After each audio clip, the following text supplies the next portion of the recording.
whenever I'm looking at this turtle position, I get this first hook in. Like I said, we're going to end up here a lot of the back takes we're going to do the next few weeks. Got my seatbelt in nice and tight.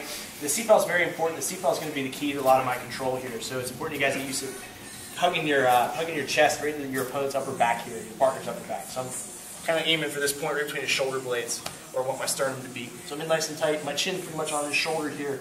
It's a good choking position, so it's good to kind of maintain this general proximity. Ooh. Oh yeah, proximity. Nice. Like oh yeah. Just getting a writer. Okay. Anyways, here. So I'm here. I'm roll Mike over in this position. Let's go just a little bit. Okay. So I land here. So a couple of things about this position before we talk about our next technique. So I got my seatbelt in nice and tight. I'm hugging my head close to Mike's here. That way I'm controlling the space. Because a lot of his escapes are going to hinge on him getting some rotation with his shoulders. So if I close this space off, I can limit that a little bit. So every little bit counts in this position.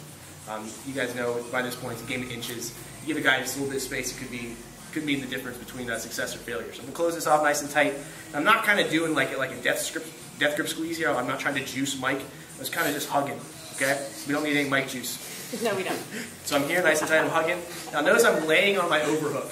Okay, this tends to be the preference for chokes because whenever I get this in, it's easy for me to pull this arm out to finish my rear naked choke. If we're the other way, I'm underneath. I might do all this work underneath the chin, but since Mike's laying on my arm and I'm laying on my arm, it's very difficult to pull it out. So we tend to want to choke from the overhook position here. We tend to want to lay on the overhook side. Are there exceptions to that? Yeah, we're just going to talk about generalities for now. The other thing to think about here is notice that the side I'm laying on is the hook that I have. This is absolutely essential. If I'm turning my hip to the mat, I got to have the bottom hook in. So this bottom hook becomes one of the most important things, one of the most important parts of maintaining my mat control. If I have my top hook and my bottom hook's out, it's worthless. Yeah, see how his hips rotate right away? So this bottom hook keeps his hips from turning towards me. So I just keep that control. So that's very important. So you always want to make sure you have at least one hook in. Now what you'll find out, and John and I were talking about this a little bit ago, is this second hook becomes kind of a free-roaming tool once you get used to controlling with the seatbelt, just that single hook. Because as long as you got him on his side, on his hip here, you got the seatbelt in nice and tight, you can use this foot for a lot of different things. Whether you're trapping the wrist, whether you're breaking grips, whether you're setting up different transitions. You don't always have to have this foot in. So you can get your points and then you can kind of play with it. A lot of high-level guys are doing that now. So okay, I did my roll, I ended up in this position here, and I want my points. Or maybe I'm just more comfortable here. A lot of times guys will pull their top knee to their chest.